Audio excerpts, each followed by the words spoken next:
본문은 죽은 형제에 대한 의무에 대해서 기록하고 있습니다. 5절을 보면 형제들이 함께 사는데 그 중에서 한 형제가 아들이 없이 죽은 경우가 제시됩니다. 형제들이 함께 사는데 그중 하나가 죽고 아들이 없거든. 이 경우 죽은 형제의 아내는 재혼을 할 수 있는데 타인과는 할 수 없습니다. 그 죽은 자의 아내는 나가서 타인에게 시집가지 말 것이요.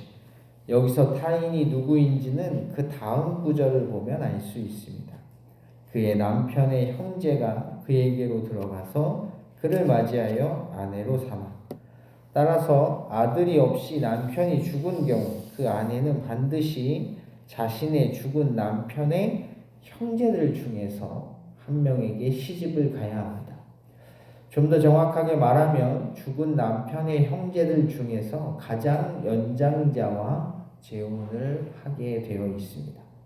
사실 이 규정은 신명기 5장 21절에 나타나듯이 하나님께서 반드시 지키라고 주신 10가지 계명 중 마지막 계명인 10번째 계명을 어기는 것에 해당합니다. 10번째 계명은 이것이죠. 내 이웃의 아내를 탐내지 말지니라. 하지만 오늘 본문 5절의 마지막 부분을 보면 그렇지 않다는 것을 알 수 있습니다. 그의 남편의 형제된 의무를 그에게 다 행할 것이고, 왜 남편이 죽은 아내가 죽은 남편의 형제와 결혼을 하는 것은 10계명의 마지막 계명을 어기는 것이 아닐까요? 그렇게 하는 것이 죽은 형제에 대한 의무이기 때문입니다. 쉽게 말해 이 경우는 하나님께서 예외로 두시는 것입니다. 그렇다면 왜 하나님께서 이런 경우는 형제의 아내에게 죽은 형제의 남편의 형제들에게 시집갈 것을 명령하시는 것일까? 그 이유는 6절에 나옵니다. 그 여인이 낳은 첫 아들이 죽은 형제의 이름을 잊게 하여. 이유는 죽은 남편의 이름을 잊게 하기 위해서입니다. 쉽게 말해 아내는 죽은 남편의 형제들 중에서 가장 연장자와 결혼을 하여 그 사이에서 태어난 첫 번째 아들로 하여금 죽은 남편의 뒤를 잇도록 해야 하기 때문입니다. 그 이름이 이스라엘 중에서 끊어지지 않게 할 것입니다. 그런데 7절을 보면 죽은 남편의 형제들 중에서 아무도 그 의무를 행하려고 하지 않는 문제가 대두됩니다. 다시 말해 그들 중 어느 누구도 죽은 형제의 아내를 자신의 아내로 맞아들이려 하지 않는 경우입니다. 그러나 그 사람이 만일 그 형제의 아내 맞이하기를 즐겨하지 아니하면 이런 경우 아내는 성문으로 나아가서 이스라엘 장로들에게 자신이 처한 상황에 대해서 설명합니다. 형제의 아내는 그 성문으로 장로들에게로 나아가서 말하기를 내 남편의 형제가 그의 형제의 이름을 이스라엘 중에 잊기를 싫어하여 남편의 형제된 의무를 내게 행하지 아니하니나이다. 쉽게 말해 아내는 죽은 남편의 형제를 고발하는 것입니다. 파악합니다. 그 성읍 장로들은 그를 불러다가 말할 것입니다. 그리고 정말로 아내의 말이 사실이라는 것이 확인이 되면 장로들은 아내로 하여금 의무를 시행하지 않은 남편의 형제에게 2가지를 행하도록 하는데 그중 첫 번째는 그의 신발을 벗기는 것입니다. 다음으로 그의 얼굴에 침을 뱉게 하죠. 그리고 그를 신벗김 받은 자의 집이라 부르게 합니다. 이스라엘 중에서 그의 이름을 신벗김 받은 자의 집이라 부를 것이니라. 여기서 신을 벗기는 행위는 의무 이행을 거부한 형제가 먼저 죽은 형제의 재산에 대한 그 어떤 권리도 상실했다는 것을 뜻하고, 침을 뱉는 행위는 경멸이나 멸시를 나타냅니다. 왜냐하면 그는 자신의 형제의 집을 세우기를 거부했기 때문이죠. 쉽게 말해 그는 율법에 명시된 의무를 이행하지 않은 불성실한 자임을 만천하에 드러내는 것입니다.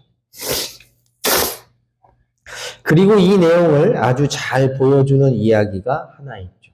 바로 창세기 38장에 나오는 유다와 다말의 이야기입니다.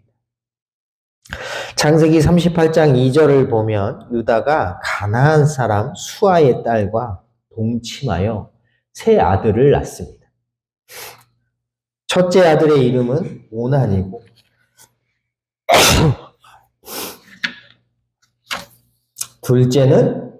첫째가 엘이고 둘째는 오난이고 셋째가 셀라입니다. 시간이 흘러 장자인 엘이 아내를 맞아들였는데 이 장자의 아내의 이름이 다말입니다. 그런데 얼마 후 이 엘이 죽습니다. 이유는 하나님 보시기에 그가 악했기 때문인데 이제 과부가 된 것이죠. 자식이 없이. 그러자 이 시아버지 유다가 이 며느리 보고 둘째 아들인 오난에게 시집을 가라고 합니다. 그래서 형의 후사를 잇도록 해주죠. 내 형수에게로 들어가서 남편의 아우된 본분을 행하여 네 형을 위하여 씨가 있게 하라. 하지만 오난은 그렇게 하기를 거부합니다. 그는 자신의 씨를 형수에게 주려 하지 않죠. 결국 이 일로 인하여 오난 역시 죽임을 당합니다. 그 일이 여호와 보시기에 악함으로 여호와께서 그도 죽이시니. 그러자 유다가 며느리 다말에게 이렇게 말합니다. 수절하고 내 아버지 집에 있어 내 아들 셀라가 장성하기를 기다리라. 셋째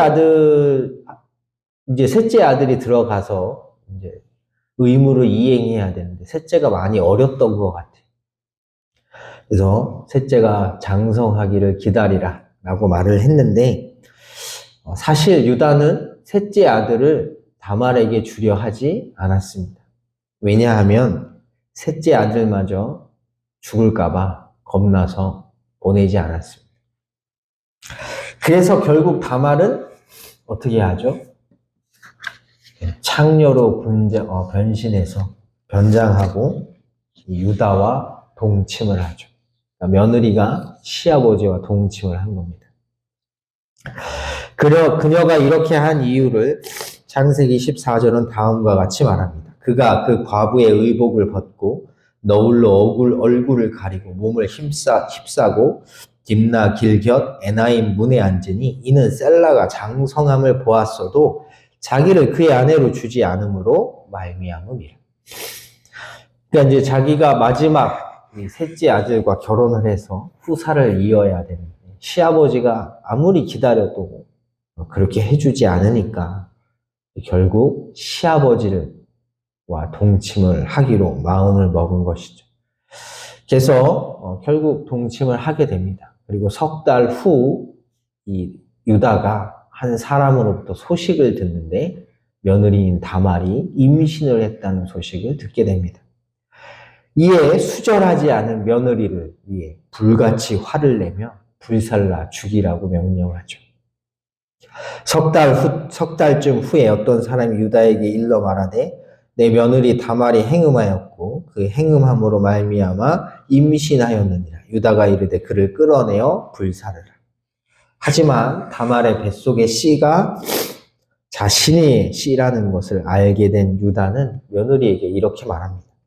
그는 나보다 옳도다. 내가 그를 내 아들 셀라에게 주지 아니하였음이로다 하고 다시는 그를 가까이 하지 아니하였더라. 유다와 다말의 이야기는 윤리적으로 볼 때 결코 있을 수 없는 일입니다. 왜냐하면 시아버지와 며느리가 관계를 맺은 것이기 때문이죠. 하지만 유다는 다말의 행위를 보고 그는 나보다 옳다라고 고백합니다. 왜냐하면 이 모든 일은 자신이 그녀에게 셋째 아들을 주지 않아서 벌어진 것이기 때문이죠. 따라서 유다와 다말의 이야기는 과부가 된 형제의 아내를 남의 형제들 중에서 한 명이 아내로 맞이하여 죽은 형제의 후사를 잊게 하는 것이 얼마나 중요한 것인지를 잘 보여준다 할 것입니다. 그렇다면 이제 남는 질문은 이것이죠. 오늘을 사는 우리들에게 이 이야기는 과연 어떤 의미를 주는 것인가? 죽은 형제의 미망인을 아내로 맞아들여서 아들을 낳아 그 아들로 하여금 죽은 형제의 후사를 잇도록 해야 한다는 이 율법을 오늘날 우리는 어떻게 적용해야 하는가라는 것입니다. 이 질문에 대한 답은 26절에서 찾을 수 있습니다. 그 여인이 낳은 첫 아들이 그 죽은 형제의 이름을 잊게 하여 그 이름이 이스라엘 중에서 끊어지지 않게 할 것이니라. 여기서 이름이 끊어지지 않게 하라는 것의 의미는 죽은 남편이 유산으로 받은 기업이 다른 이에게 넘어가지 않도록 해야 한다는 것입니다. 물론 여기서 그가 받은 유산은 무엇일까요? 땅이죠, 땅. 하나님으로부터 분배받은 땅입니다. 근데 이 아내가 다른 사람에게 시집을 가버리면 그 땅이 이제 사라지는 거예요. 그래서 형제로 하여금 있게 하면 그 유산을 지킬 수가 있거든요. 따라서 먼저 죽은 형제의 아내를 맞아들여 아들을 낳아서 그 아들로 하여금 죽은 형제의 뒤를 잇도록 하라는 것은 그 아들로 하여금 아버지가 하나님으로부터 받은 땅을 이어받을 수 있도록 하라는 것입니다. 이를 의미적으로 보면 아버지의 신앙이 아들에게 이어질 수 있도록 하기 위한 것이죠. 만약 이러한 적용이 맞다면 이 조항은 디모데전서 5장 8절과 연결됩니다. 누구든지 자기 친족, 특히 자기 가족을 돌보지 아니하면 믿음을 배반한 자요 불신자보다 더 악한 자니라. 하나님께서는 친족, 그 중에서도 특별히 자기 가족을 돌볼 것을 명령하시죠. 물론 여기서 말하는 가족을 돌보는 것은 그들에게 복음을 전하여 신앙이 이어질 수 있도록 하는 것을 뜻합니다. 그래서 아버지의 신앙이 자녀에게 잘 이어질 수 있도록 자식 때를 지나서 후대에까지 신앙이 잘 이어질 수 있도록 하는 것을 구약의 오늘 본문은 가시적인 땅이라는 개념으로 설명하고 있다면 이것이 신약에 와서는 가족을 잘 돌보는 것으로 이어진다 할 수 있을 것입니다. 이 사실을 꼭 기억하셔서 하나님께서 맺어주신 가족의 구원을 위해서 늘 힘쓰시고 애쓰시기를 주님의 이름으로 간절히 축복합니다.